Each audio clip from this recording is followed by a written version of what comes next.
Welcome to the WIU Football Coaches Show. Alongside the head coach of the Western Illinois football team, Bob Nielsen, I'm Danny Fry. Fighting Leatherneck football is finally upon us again, and the WIU football Leathernecks got off on the right foot with a convincing 33-5 home victory over number 25 Eastern Illinois back on Thursday night. Coach, how important was it to win that game and in that type of fashion? Well, it was a big win. First games and creating momentum off of first games are critically important. We made a lot of mistakes, but at the same time, we were able to find a way to win and probably most pleasingly finish the game very strong, and that was one of the things that we talked about all year long. And as we take a look at the Leathernecks finishing, but we'll start with the first half highlights and take a look at them right now from Hanson Field. Coach, you start off Leathernecks and Panthers opening drive. You talked about the mistakes. Dino Fonte gets to Trenton Norvell, who fumbles. Thomas Coronado recovers for EIU. Coach, maybe a little bit of an offensive line breakdown there? Well, yeah, disappointing. We actually had moved the ball pretty well in that first opening possession and had open receivers there if we would have protected Trent a little bit better. Yeah, now Eastern tried to utilize their Illinois transfer, Devin Church. He really liked to run east-west on you guys, Coach. Yeah, a lot of their offense is centered around quarterback run game, stretching the perimeter, and that turnover there, stopping their first drive was big for us. Yeah, QB sneak by Whitlow. He fumbles. John LaChapelle on the end scoops it up. Defensive line able to break through there. Yeah, obviously shotgun teams sometimes aren't used to taking snaps from center, and the ball came out, and opportunistic defense as he did throughout the course of the night, recovered. After a stalled WIU drive, Whitlow will turn it over again. 9:48 remaining in the first quarter. Timothy Smith, the redshirt freshman corner, with the sideline interception. Coach, great read to pick that off. Yeah, good play by Tim. I thought Tim played well all night, played with a lot of confidence, which you want young corners to do. And this play is an example of being in the right place, making a good break on the football, and putting the finishing touches to it by catching it. Still no score, 3 minutes remaining in the first quarter, but Eastern kicker Nick Bruno changed that. 33-yard field goal is good. After 2 turnovers, your team's still down 3-0, though. What was the message at that point? Well, we needed to put points on the board. We'd had some good field position, hadn't done so. On the next kickoff here, Lance makes a big play and gets us ball possession again inside, deep inside of Eastern territory. Yeah, he was able to find that lane. Talk about how he did that here, got a great burst. Well, our blocking was good. It was a good hole. We had a chance to take it the distance there, and just lost angle on the last defender. A couple plays later, 19-yard touchdown pass from Norvell to Lenore. First Leatherneck score of the year. How did he end up so wide open? Well, we're playing with tempo there, and I think they either got confused on a coverage or didn't get a call fully in, and as a result blew the coverage, and Lance was wide open. A little screen pass to Joey Borsellino. We saw that play a lot last year. Why does that play usually work for around 10, 15 yards? It's honestly a read by the quarterback, whether he's going to throw it or give the ball in the run game. And in those cases, Eastern had enough guys in the box that he had to throw it. Missed 41-yard field goal attempt by Nathan Knuffman, but not a big deal. Western gets the ball back with 8:32 left in the second quarter. Chris Harley bats it up, picked off by Eddie Holtzschlag. That has to be the pass rush you're looking for, and then kind of hard to catch that interception, too. What an athletic play by Eddie. With the Chris, good rush, tips it up. Not only does he make the interception, but does it in a spinning fashion there, which, again, creates good field position for our offense. Yeah, ensuing drive, Nathan Knuffman just got ran into by Anthony Standifer. That's a roughing the kicker on the 40-yard field goal attempt. That led to a touchdown run from a yard out on 4th down by Devin Moore. Team capitalizing there to a 14-3 lead. Yeah, we end up missing a field goal and got the ball back. Those kinds of things are things that you need to be able to take full advantage of, and we did. Pretty much the last play of the first half, Nick Bruno pulls the 46-yard attempt left, no good. But Western led at the half 14-3, and we talked about so much of the defense leading to offense. Was that a point of emphasis for your team? We talked about winning the turnover margin as being a big part of what this season needs to be about, not something we didn't do every week last week. We generated great field position. The disappointing thing is we didn't put more points on the board, and that's something that we can't have continually haunt us.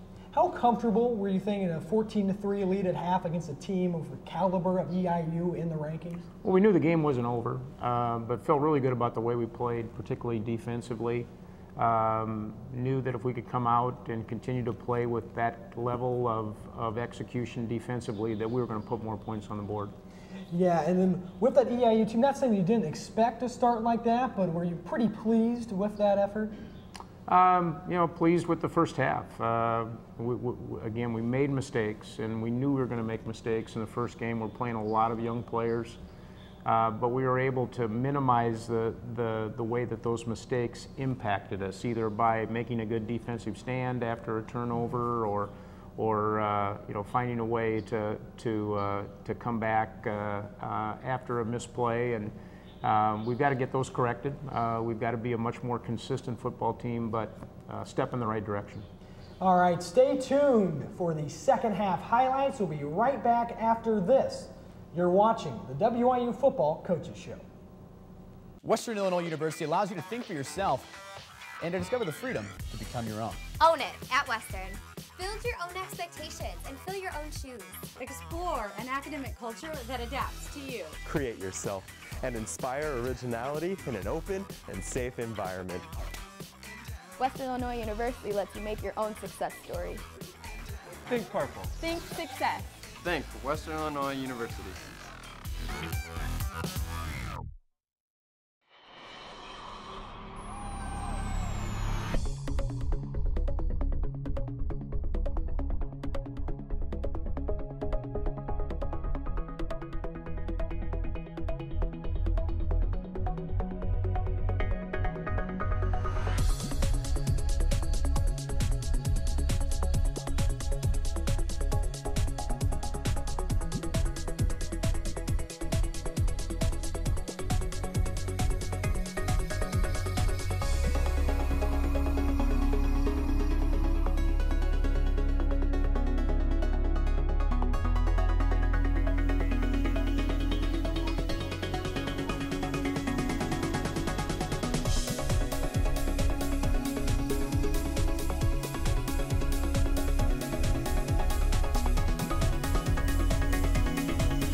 Welcome back to the WIU Football Coaches Show. Up 14-3 at the half.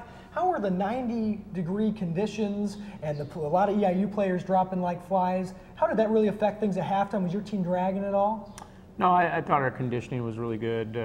We practice with tempo all the time. We've been used to those warm conditions over the last a week and a half, and had talked during the week about our guys making sure their hydration level was adequate, and it showed up Thursday night.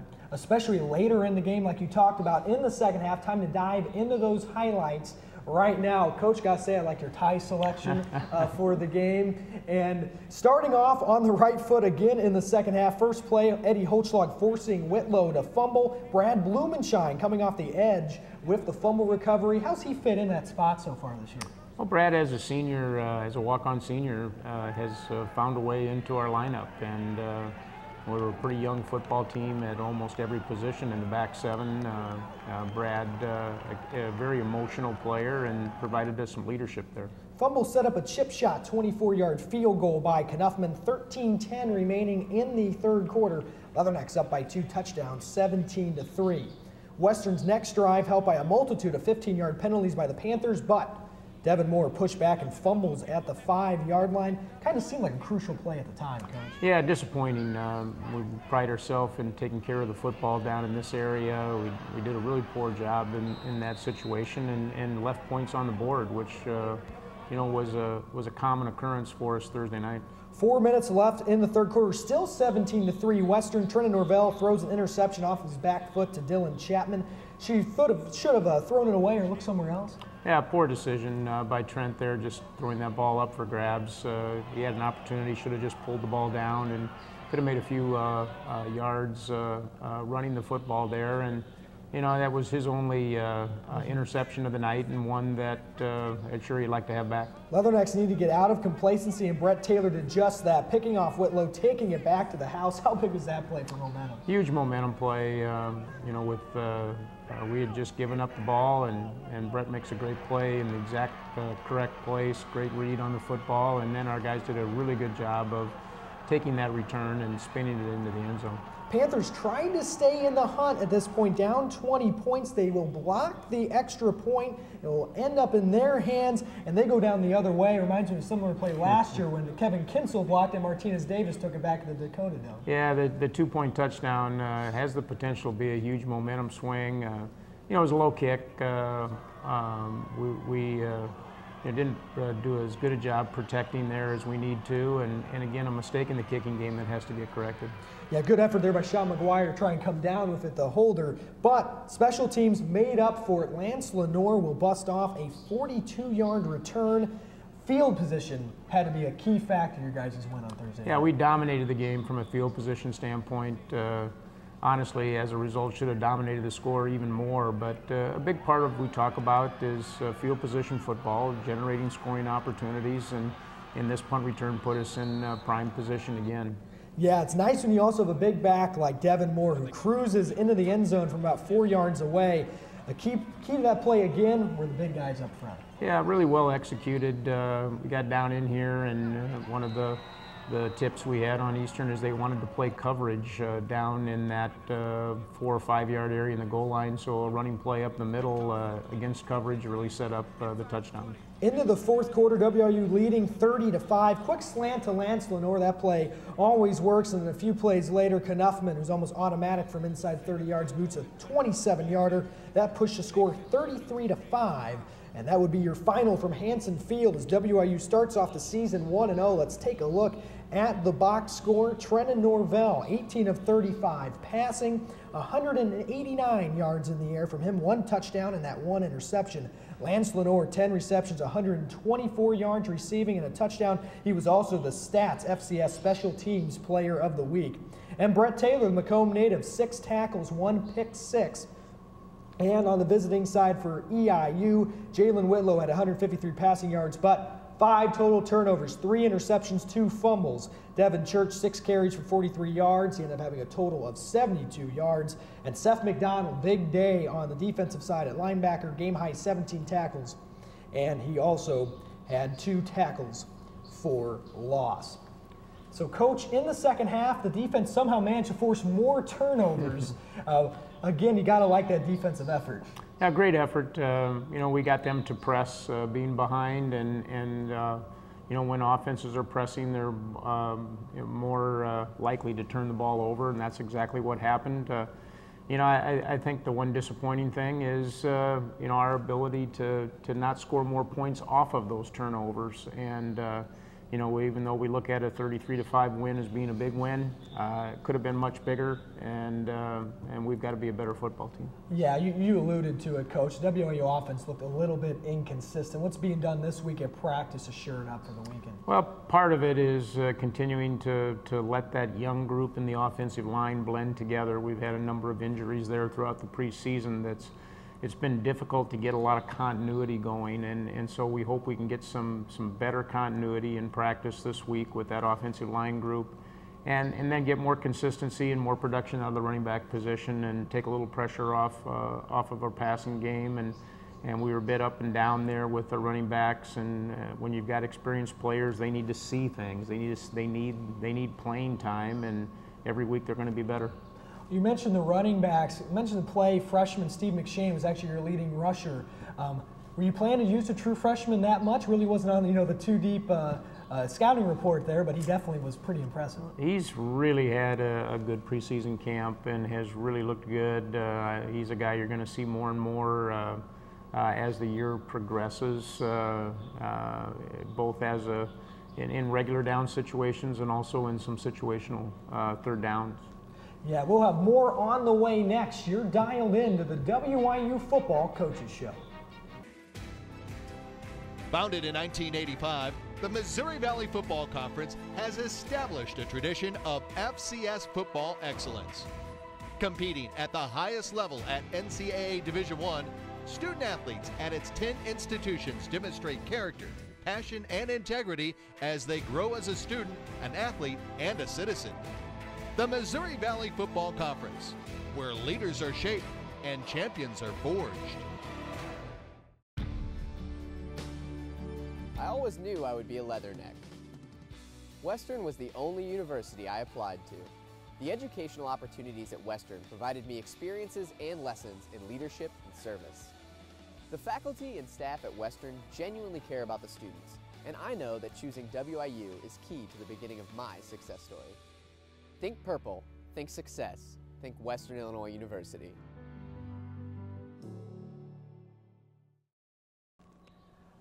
Welcome back to the WIU Football Coaches Show. Leatherneck redshirt senior tight end Taylor Hill graduated in 2011 from Rochester High School. The Rockets, who are currently 5-time defending IHSA Class 4A football champs. That run all started in 2010 with Hill and current Illinois Fighting Illini quarterback Wes Lunt.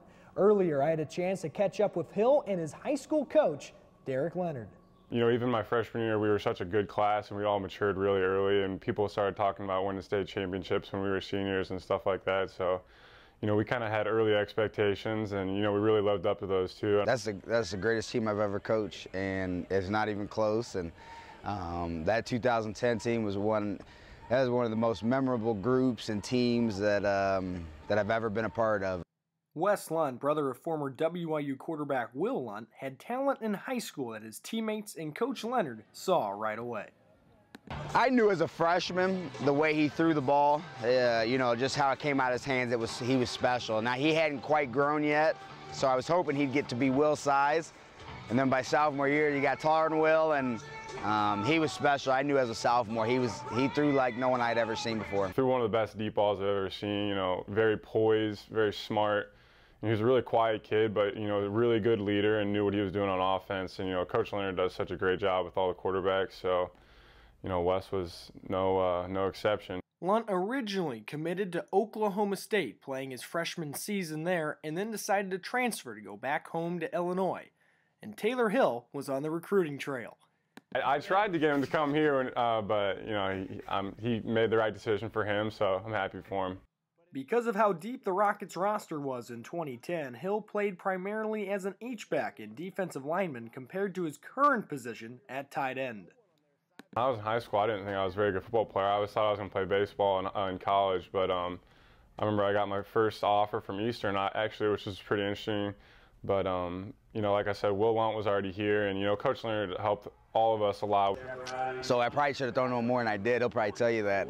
But when we did throw to him, man, he was awesome. But he just did everything you asked, was a great blocker. It wasn't something that Hill thought about in high school, but he's ready for the chance to face off against his high school QB, and he's not the only one that's looking forward to a competitive game. It is going to be really fun. I can't wait. I tried to joke with Coach Prevost and Coach Nielsen, maybe put me in at defensive end for a couple plays. Maybe I could get to him, but, you know, I'm really excited, and I hope he does well, but obviously we want to win. People say, who are you a fan now of? And I really just watch our guys, and I don't have time to be a fan of too many. And so, you know, I watch Illinois, watch West, and we got Zach Grant, who was on that team, who's a great receiver. And then you got Adam and Taylor, obviously, on the Western side. And so I think Western's done a great job. You guys got a great coaching staff over there. AJ and all those guys, they've just done a wonderful job, and I think have really done a good job with the program. And you know what, I think it's going to be a good game. And so, man, hopefully it's a good game and so entertaining to watch. Coach, talk about Taylor Hill, a guy who missed practically all of last year due to injury. How's he look so far? Well, unfortunately, he was off to a great start last year, played really well early, season-ending injury, and a severe season-ending injury. He's not 100% yet. He'll be the first to admit that. We've tried to work him back slowly into things here through the preseason. Confident he's going to continue to get better, and hopefully by midseason be back to where he was before the injury last year. Yeah, I talked to him a little bit, and he's just so ready to come back. I mean, with a guy like a competitive spirit like him, it's got to be hurting him to not be back. Yeah, you know, he's worked hard to rehab those kinds of injuries. It takes a lot of hard work. It's not an easy rehabilitation. I think he's a little frustrated that he's not a little further along, but sometimes it just takes a little bit more time, and he's one of those guys. He got a chance to get his feet wet Thursday night, and he's going to play more and more. Now, he played with Wes Lund. Has he kind of tipped you off about any tendencies or any scouting report stuff? Not really. You know, that's it's amazing. Games like this, just like at Eastern, you know, you get a lot of high school teammates that are playing against each other at different schools around the state of Illinois, and certainly an outstanding program. Coach Leonard's done a great job there and produced a lot of young men that are being successful college players.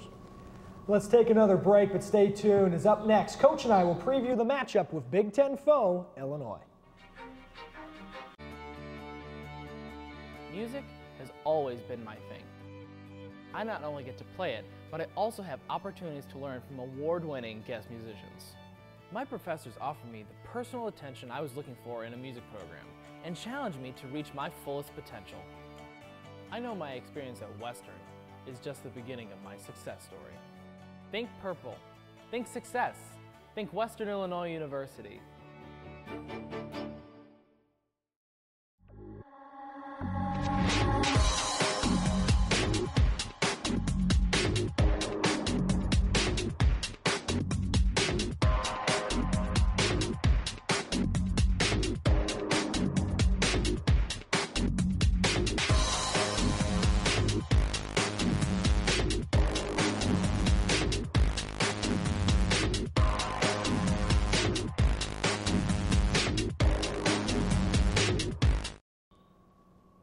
Welcome back to the WIU Football Coaches Show. It's time to check out how the Missouri Valley Football Conference teams performed this past weekend.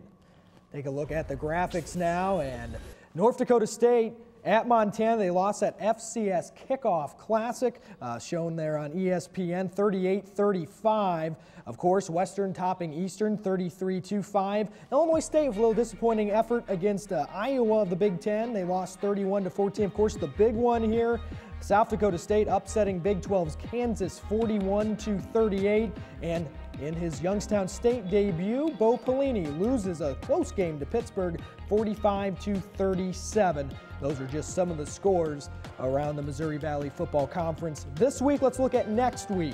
The matchups. Of course, Western traveling to Champaign. We'll get into more of that in just a bit. Another Missouri Valley Big Ten matchup has the Sycamores of Indiana State traveling to West Lafayette to take on Purdue. And one of the really good FCS games this week, Eastern Washington traveling to the Unidome to take on Northern Iowa. And of course, rest of the games there on your screen for Missouri Valley Football Conference play. Now this Saturday, the Leathernecks head east to Champaign for a matinee with the Fighting Illini of Illinois.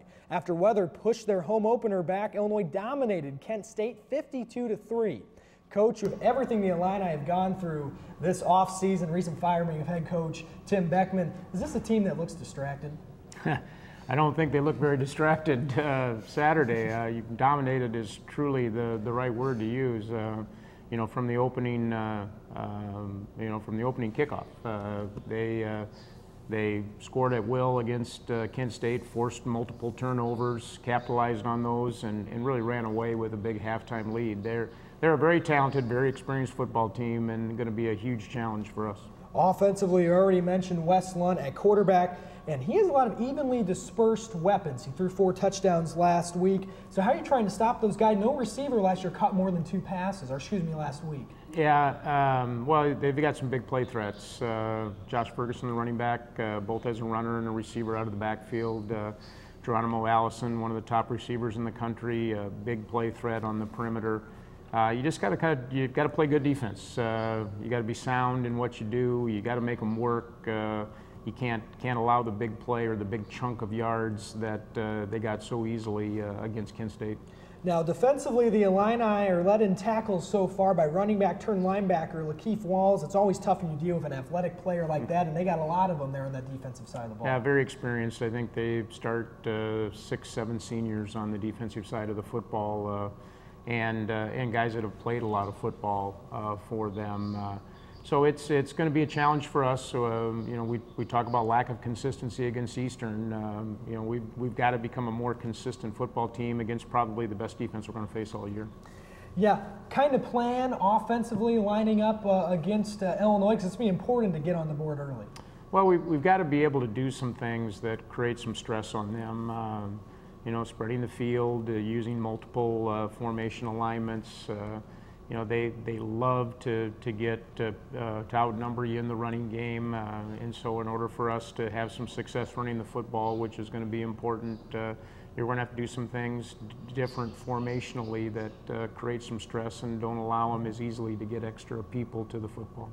Well, that's all the time we have. The kickoff between the Leathernecks and University of Illinois is set for 11 a.m. at Memorial Stadium.